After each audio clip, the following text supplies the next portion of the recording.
Welcome to the Real Estate Syndication Show. Whether you are a seasoned investor or building a new real estate business, this is the show for you. Whitney Sewell talks to top experts in the business.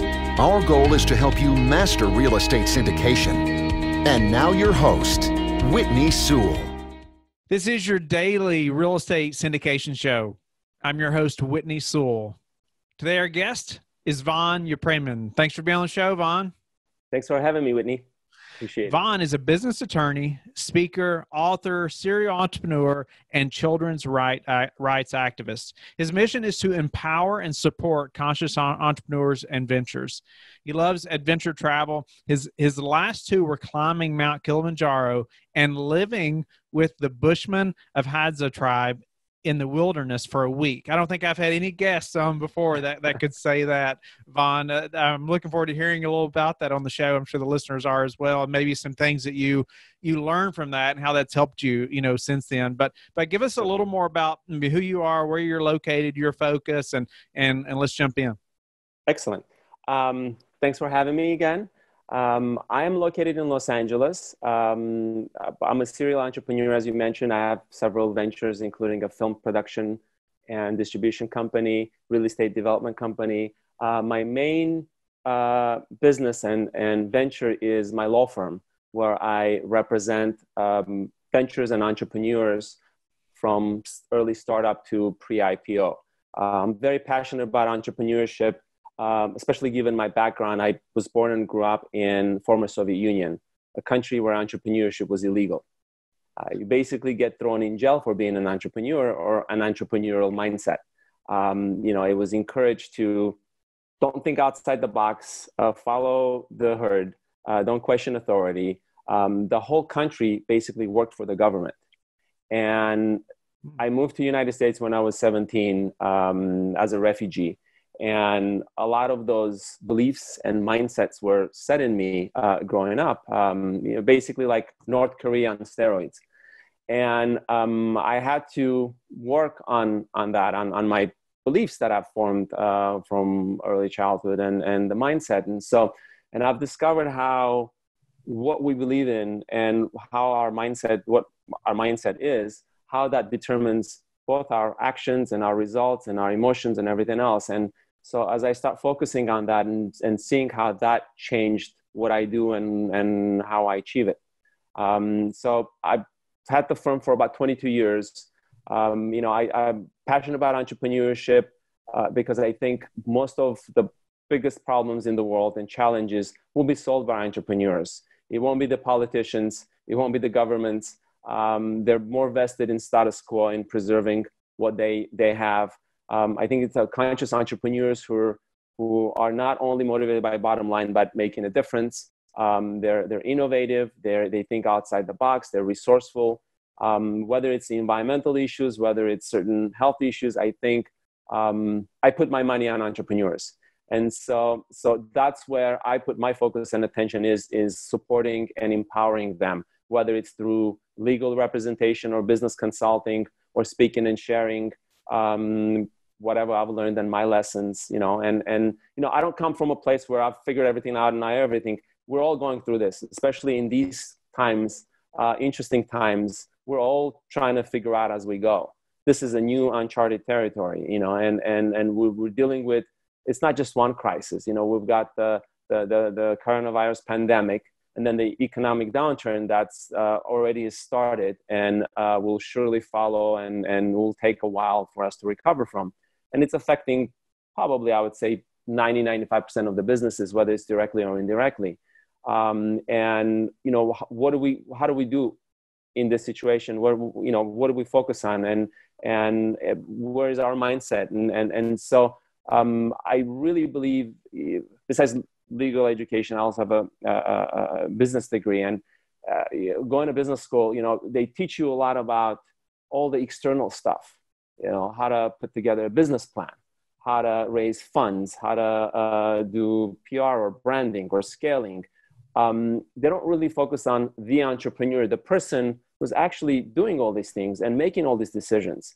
And your awareness, your emotional intelligence, your belief system, everything, all of that affects how you show up in your business, in front of your customers, in front of your team, especially in situations like this, where as a chief emotional officer, you have to be strong. You have to be there. It's an opportunity to show up and support not only your customers, but also your staff, your team, your army. And so, yeah, I'm excited to share and some stories and some experiences. We're all in it together, and we're all trying to figure it out together. And so, if hopefully, if some stuff I say resonates and helps some people as they go through these challenges. Well, no doubt. I have no doubt that it will, Vahan. And, you were talking about how you would bet on entrepreneurs, to figure these problems out and to make these things happen. And I just think about how, entrepreneurs are entrepreneurs usually because they can fix problems, and they don't always see it maybe as a problem like a lot of people would. They see things totally differently, and it is. I know me personally, and so many people that I've met. What you believe, how you see things, like you talked about, it affects how you show up. Right. Exactly. It doesn't matter if you're showing up, as that CEO, or whether you're showing up and you're the only employee. Right. It's. Right. It makes a big difference. And what between your ears, how you show up, and what how you see things. And I think a lot of times that's where it starts at. I know it did with me, with my mindset, before, I really started seeing more success in business. But why don't we back up a little bit? And you are big on just bringing personal growth and improvement to entrepreneurs, and why don't we just cover a little bit about how you've done that? What's been some of the biggest things in your entrepreneurial journey that's helped you experience the most growth? To show up the best way. So several years ago, as I mentioned, I had my law firm for about 22 years, and year after year, we've experienced some growth. Some years bigger than some years smaller, but we've continued to grow. Last maybe 3 or 4 years before the lockdown, we've experienced a considerable growth. Having nothing changed in the business except me, and except my limiting beliefs and my certain things that have to do with me. And I believe that your business is a reflection of yourself, of the entrepreneur. Whatever beliefs you have, limitations you have, that will be reflected in the business. And so as you lift and you work on yourself, that's going to be reflected in the business, and you cannot help it. It's just like looking in a mirror. And similarly, if sometimes there's a problem in a business that just has to do with the business. It might be supply chain, it might be changing market disruptions or something. But very often it also is the person. And trying to fix the business without fixing the person doesn't work. It's kind of like trying to fix a reflection in a mirror without changing the actual, the source of the reflection.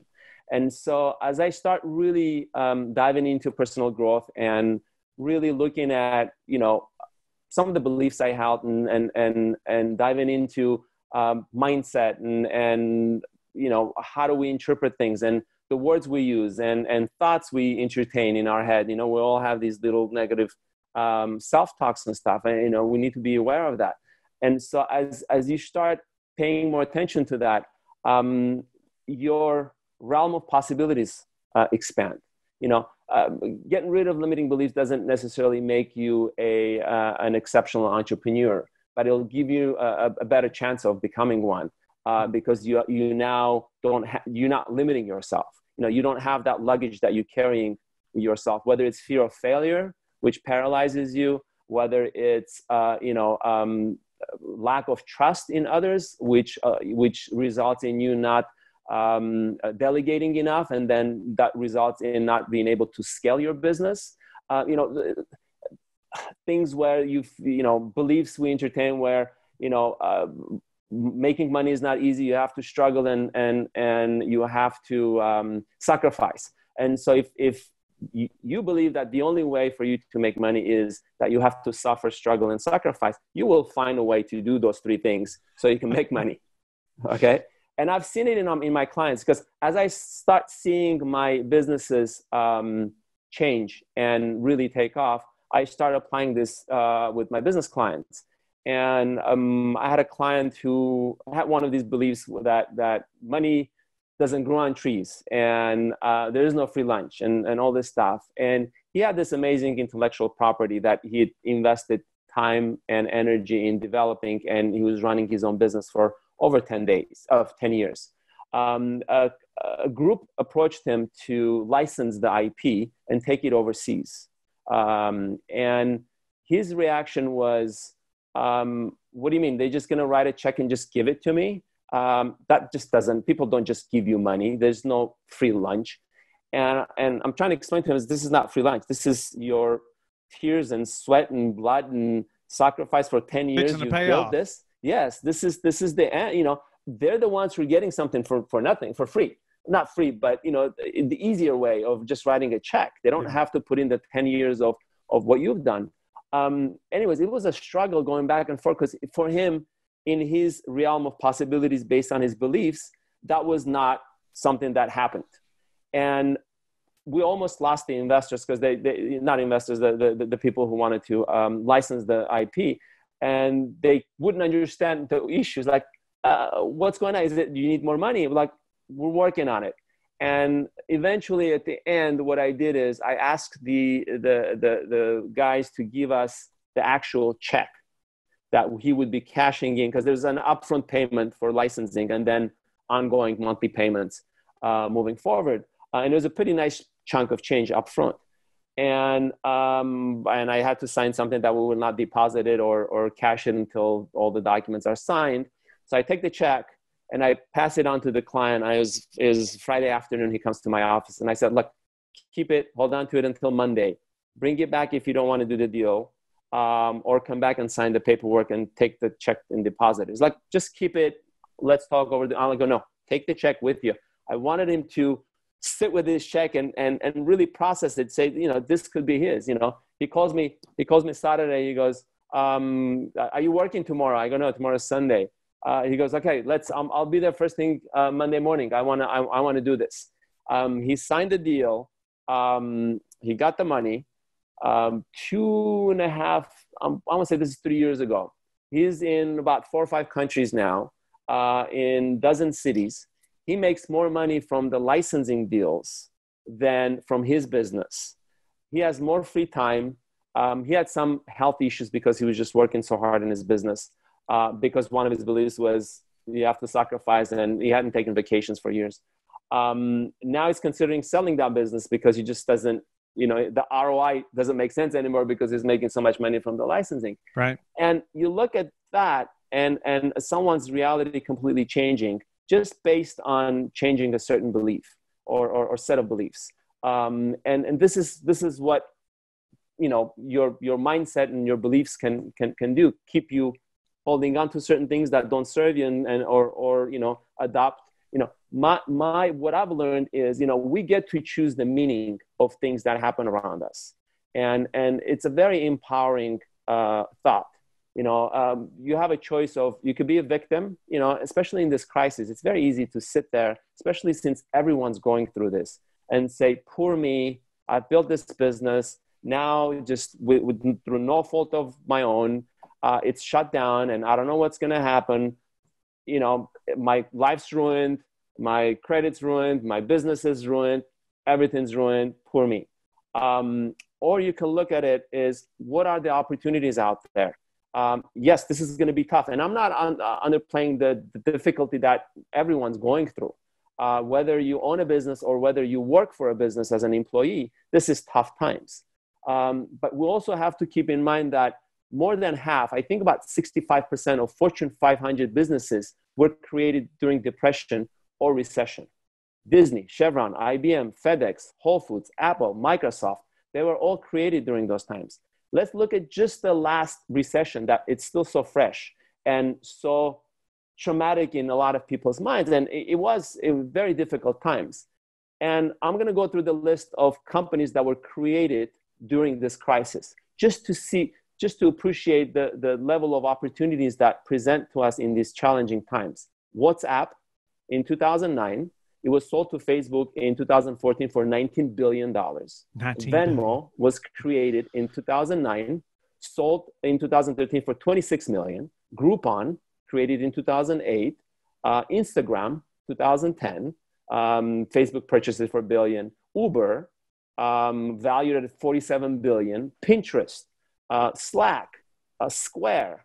I mean, list goes on. And this is creating times where people are panicking, stressing, crying, and you know, sitting in anxiety, paralyzed. So we have a choice. You know, what does this mean? Is this, you know, there's a Chinese, they say there's two characters in Chinese that symbolize this crisis. One is opportunity, and one is disaster or crisis. And so we get to choose which one we focus on and where our energy goes. We do have to acknowledge this is serious. We have to acknowledge both the health risks and financial strains on the economy. And, you know, as we were chatting earlier, I think there's a huge problem that's going to be coming up as the economy goes down, and the downturn of the economy. It's going to create a lot of people in extreme poverty. It's going to add to that in, you know, over 100 million people are going to join that list. It's going to result in people dying from hunger, a lot in astronomical numbers. So it's a serious situation. And sitting in fear, being paralyzed, will not solve or help that. And so wherever your focus is, wherever your energy is you'll find what you're looking for. Yeah. If you're looking for bad news, you're looking for something that's going to put, you know, keep you down and keep you feeling sorry for yourself. You will find it. There's plenty of it. You know, turn on the news, you know, scroll through Facebook or whatever, you know, there's bad news after bad news. Or you can focus on the positive things, how people are reaching out and doing good things, you know, helping others, you know, singing through their balconies, whether it's in Italy or New York, or, you know, getting together and spending time together. You know, we put ourselves, you mentioned that I travel a lot. And I love adventure travel. So, you know, climbing Mount Kilimanjaro, or, you know, being out in the wilderness in Africa. I put myself in those challenging situations because it helps me learn about myself. It helps me learn about how I am, how my mindset is, how I deal with challenges. How can I push, you know, climbing up Mount Kilimanjaro, you know, you have 50% less oxygen. It's, you know, freezing, you know, the water in your backpack is frozen. The high altitude, you know, your heart's pounding, your nose and ears are bleeding. You don't want to take another step. And it's just, it's all mental now. You know, at that point, it's just one more step. And so you learn how far you can push yourself, and you learn how stronger you are than you think. And so I create these artificial scenarios where I push myself to learn what I'm made of and how far I can push myself. Here's an opportunity where the world, the universe has put us in this challenging situation without us planning it or paying for it. Well, actually, we're paying for it, but, you know, we're an opportunity to learn about ourselves and how we react, learn about our team, learn about our business, and you know, thinking about what is my business going to look like coming out of this. And will it be destroyed, or will it be stronger and maybe leaner? You know, we talk about essentials. I've now, you know, we've cut a lot of fat out, right? You know, maybe we don't need this, maybe we don't need this. You know, my priority is my team, right? So if I can keep my team and I could still provide some value to my clients, that's my focus, right? And so as we go back to hopefully new normal, not the old normal, my question is going to be, how much of that fat that I cut I want to bring back, and how much of it I want to leave it behind, and be a little more essential, you know, focusing on more essentials. And so what an opportunity and like a case study for us to experiment and do we need so many of this, or do we need that, or can we live with, you know, we're learning that we don't need as much as we think we need. And this is something I learned from the Hadza tribe. You know, you're out there and, you know, your concern is, you know, water, food, and safety. Survival, right? And you're very much in present. And, you know, I was there for 7 days, and We didn't take any food out from outside, any shelter or any weapons or anything. And so we basically went there to live like they do with them as part of their tribe, and basically survive and learn from them. And you quickly forget all the necessities that, you know, you have back home that you feel like you can't live without. And all of a sudden, all of that is irrelevant, you know. And another interesting lesson from there was, before I got there, my biggest question was, how am I going to go through 7 days without taking a shower? So that was my big problem in my head. So I get there, and then the first night we go to sleep, and they don't have any shelter. And they're nomads. They move around, and so they make fire and they sleep around the fire. And you're in the wilderness, so they have leopards and lions and tigers and snakes and whatever. Hyenas laughing, you can hear at night. And there's 2 of them from the tribe stay up at night with their bows and arrows, guarding the fire and guarding you. And so all of a sudden, the shower becomes less of a problem. Making through the night, it becomes a priority, right? And I'm thinking, how am I going to sleep for the next 7 days? Am I going to wake up? You know, and then as we start going hunting, and I realize that things that they're killing and eating, I'm not going to eat, and I'm not going to partake in some of the stuff, you know, from I don't know, bush babies to baboons to different, you know, things that, you know, I'm now thinking, okay, food's becoming kind of an important thing now. You know, I actually ended up not eating for 6 days. But so all of a sudden, the shower is not a problem. Least of your concern. Least of my concerns. Yeah. Sleeping, I get some sleep. Now the food, you know, and then you go on these hunting trips with them that are between 15 to 20 miles a day into the, you know, in the African heat, up and down, and the bushes that are thorns, and they stick into your skin and pull. I was all scratched out by the time I got back. And there's only so much water you can take with you because they move really fast and you have to move with them. And so within an hour, you run out of water. And then you still have 4 or 5 hours of hiking up and down, and you're sweating and you're parched. You know, they'll stop by and drink from, you know, little things here and there. And I can't drink that because I'm not used to that. You know, and all of a sudden the water becomes like, forget the food, forget the sleep, forget the shower. If I could just have a little bit of water, I'll be fine for the next week. And it just taught me how grateful we should be for whatever problems we have today, because they always could be worse. They could be, you know, and actually. But those people of that tribe probably didn't see it as that bad, though. You know, like they didn't see it as a horrible day. You know, before we were recording, I wanted you to highlight on this. Like they always have fun. They're always happy. And you know, and to most of us, if we were in that predicament, I mean, we wouldn't survive very long if we weren't amongst other people like that who, you know, are used to it. Exactly. And what really carried me through those days was, for them, this is just regular life, right? And this is just another day, just going out and doing what they do.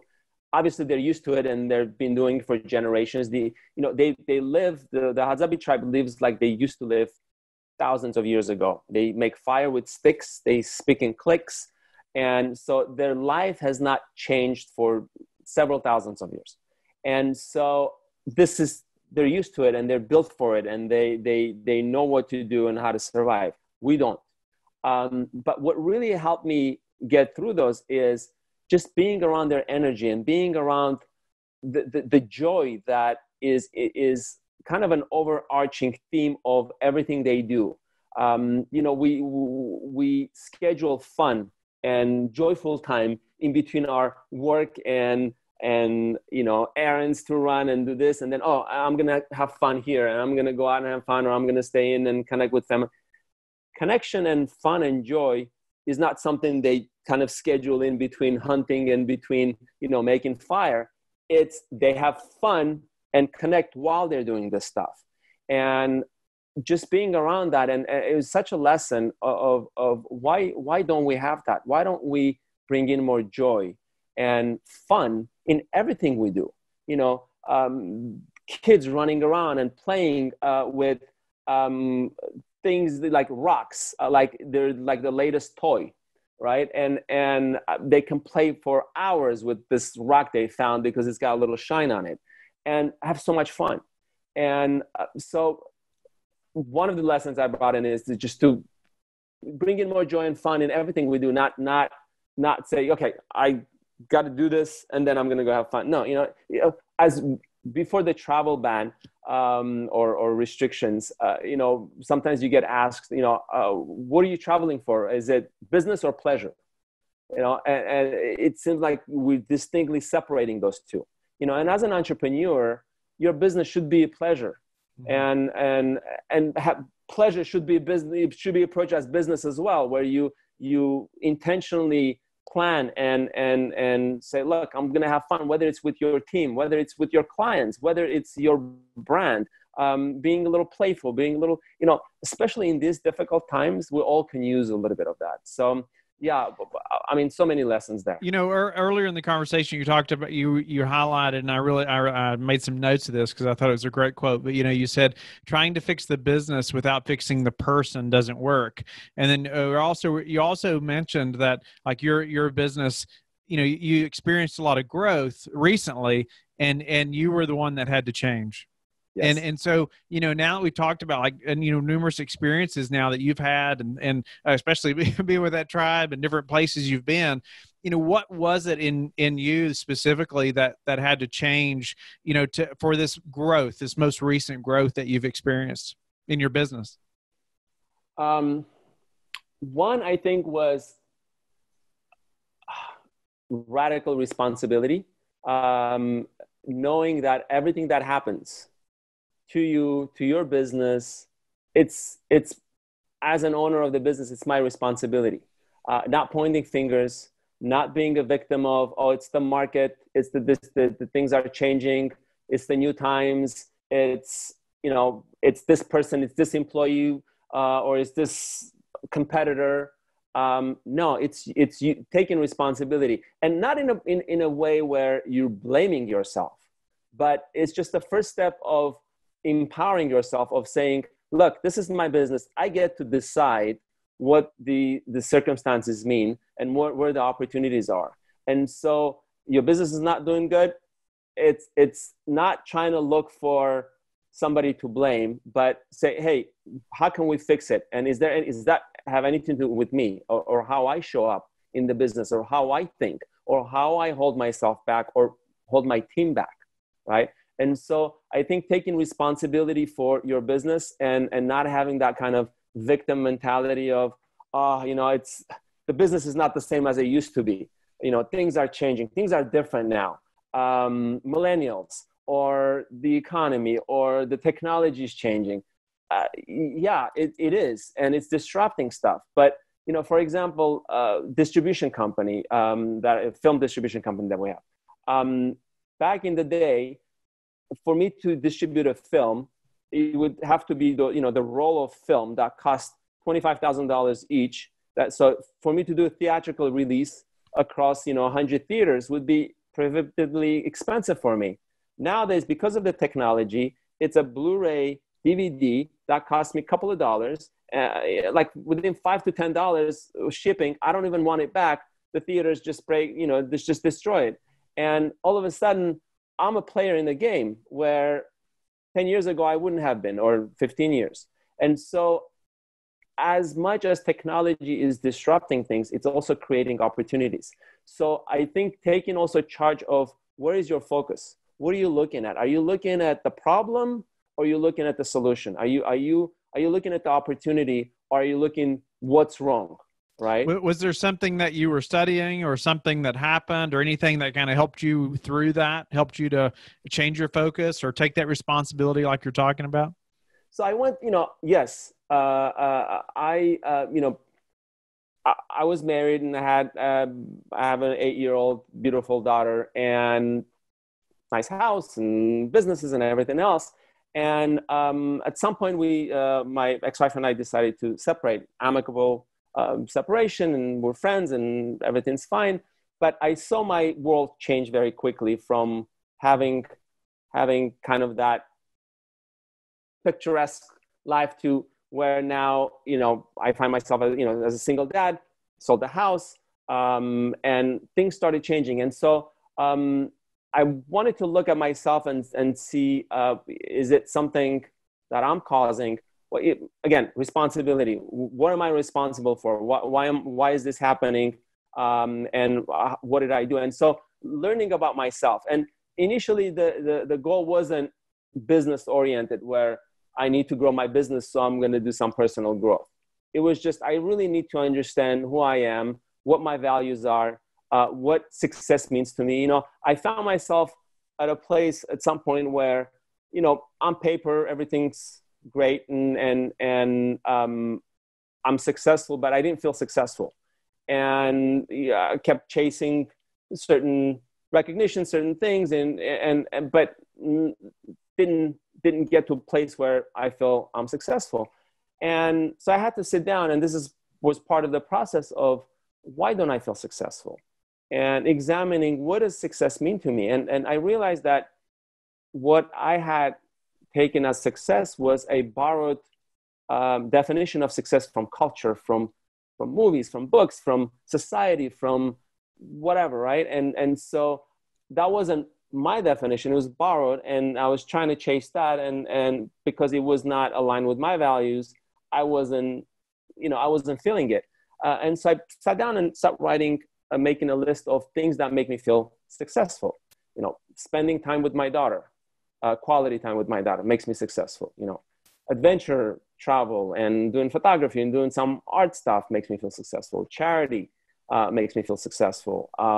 Taking my mom on nice trips makes me successful. Speaking and sharing and teaching makes me feel. So I realized that I was on a wrong, again, I need the business for me to be able to do these things. But now the picture changes. I need to restructure it in a way where I have some time that I can spend traveling, or spend time with my daughter, or spend time traveling with my daughter, or, doing things that I want to do that make me feel successful. And so then I start restructuring the business in a way where it could operate without me. Some people want to be in there, and that's where they get their definition. So I'm not saying my definition is, it's just my definition, right? So everybody gets to decide what as long as it's not borrowed, as long as it's yours, and as long as you've put some thought into it of what does it mean to me, and things changed, and all of a sudden, you are realizing that you can have both, because the mentality was, okay, I need to do this so I can do that. No, you I don't like the word balancing, but you have those two roles coexist at the same time, and so redefining what success meant to me, and not just in business, and even in business, what does success of your venture means to you? Is it just profits? Is it kind of your why, right? Your why, exactly. Your mission behind what you're doing. And if it's always a shiny object, there's always one shinier, right? And that was one of the, you set a goal, and I have clients who cash out and exit, and this is something they've worked for years, and they're like, that's it, I'm off to the beach somewhere, drink pina coladas and watch sunsets. And within a couple of months, they call, say, I need to get into something else. I just, this is not working for me. I'm bored. And so why are you doing it? And it has to be bigger, because goals are moving targets. It's interesting. When I was climbing Mount Kilimanjaro, the goal was get to the top. And so it took us about 5.5 days to get to the top. And it was the journey and the lessons. And I'm actually writing, my second book is going to be about the journey and the lessons learned from it. And one of the lessons is, you get to the top, and this is your focus and your goal. I need to get to the top. As soon as you're on the top, after taking a couple of pictures and you're there not more than 20 minutes, because it's, it's cold and the pressure and the lack of oxygen. You just want to take a couple of selfies and just acknowledge that you've made it, and then get your butt down. When I'm there, and a good friend of mine climbed with me, we looked at each other and said, okay, what's next? And then we decided it's Fuji Mountain, right? In Japan. And then, and I realized all of a sudden my goal just moved. I just reached it 2 minutes ago. It took me, weeks of planning and 5.5 days of pain and suffering. And right when I got there, even before I had time to enjoy it, really take it in, all of a sudden that target had moved. And now I have another goal. And so if is that mountain a lot bigger? It's not. So Kilimanjaro is the highest freestanding mountain in the world. Fuji Mountain is the highest mountain in Japan. It's more. It's not higher. It's different.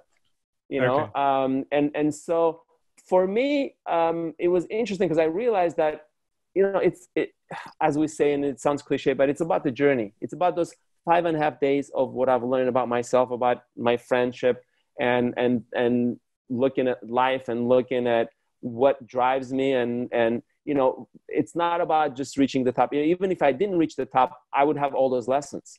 And even when I reached the top, it was like, yay, we're here. What's next? And so do not postpone both celebrating your small little feats and achievements, but also get what you need to get in this process, in the journey, rather than when I get there. When I get there, I'll be happy. When I get there, I'll relax. When I get there, I'll do the charity that I want to do. Do it now. Do it now in little steps, little things. Little things add up, and as they say, the way you do anything is the way you do everything. And so as you do these little things, do it as if they're big things, and they'll add up. And it's good to set goals. For me, I've found more valuable is raising your standards, not raising your goals or bigger goals, but because if you raise your standards, your goals will raise naturally.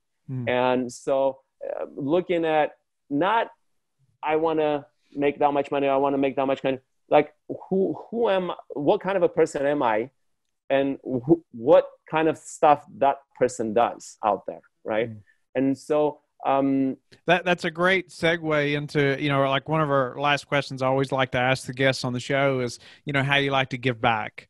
And I know you're really big on giving back and in different ways, but what's one way that you give back that you'd like to share, Vahan? Again, since we're talking about entrepreneurs and businesses, I very much encourage businesses to put charity as part of their vision and mission of their business. It used to be where, you go off and build a great business and make a lot of money. And then you take some of that money and you give it to charity and you start a nonprofit or whatever. Times have changed. And now as you're starting your business, if charity or giving back or contributing is not part of that business as a foundation, it's forget about doing the right thing. It's bad business. It's bad business because people care how you do your business. Customers care and look at you and say, who is this person? And what values do they have? And even if and forget the customers, your team. One of the things we have is we, as a firm, as a company, we sponsor kids. And we have a bunch of kids that we've been sponsoring. We add every quarter, we add a new child from different, we have, my team, I think we have they're from like 12 or 14 different countries or nationalities in my firm. And so they all choose kids from different places they're from, and they pen pal, and we pay for it. So we'll pay for it, but they feel like they're part of this effort, and it gives them more purpose as they show up to work. It becomes something bigger. And so it helps build team building and loyalty, and it's just the right thing to do. So what I would say is, choose a charity that you care for, something that really makes you get excited when you do stuff. And it doesn't matter if it's $5 or $500 or $5,000. Just make it a habit of giving a little bit back. You will be surprised how far a little bit will take somebody, even if it doesn't change their economic state. Just knowing that somebody cares, somebody that they don't know cares, and has written a letter or send them a package or send them some money for food or whatever, it changes. It could change their life, because you don't know what they're going through at that moment, what they're considering, what kind of things they're thinking, from suicide to taking their drastic action and everything else. And and we talk about charity as something where it's this third world country. You help people out there. Charity could be somebody your neighbor or somebody, family or friend that's going through difficult times. And it doesn't have to be just financial. It's listening just be time, them. Right? Just time, right? And so my business, one of the things, and you were asking, just to kind of circle back, one of the things that really changed my business was when I changed the questions I was asking. So as a refugee and as an immigrant to this country, and I love this country, and it's given me so much, and I'm so fortunate and grateful to be here. As I came in, the American dream, my natural approach was so many opportunities, what opportunities can I take advantage of? What can I get? What can I take from all these opportunities? When I changed that to what value can I provide? And what do I bring to the table rather than what can I take from? It changes your approach to business and mentality. And all of a sudden, instead of thinking, what can I take from this person or this client or this customer or this market or this business or this country, it's what value do I have to offer? Because the money will be, if you provide something of value, the money you'll get paid for it sooner or later, and you'll get in proportion to value you provide, right? And so if you focus on that rather than how much can I charge and what can I get, is what value do I have that I can deliver and provide, it will change your business just in that kind of mentality and mindset of what does this person need and how can I be valuable to them? And so that will help your business. And if you can expand that into your surroundings, whether it's your immediate surroundings or extended surroundings, the tribe we're talking about, how the tribe, they refer to their tribe, and they're not all related, obviously, but they refer to themselves as family, and they act like it. The kids, for 7 days, I could not tell whose parent is and whose kid is whose, because everyone was helping everyone, and kids were going to all these adults and playing with them and sitting on their laps and playing with their little jewelries and all that stuff. And it's that kind of mentality that I think, especially in these times, we need to adopt, and we're all in this together.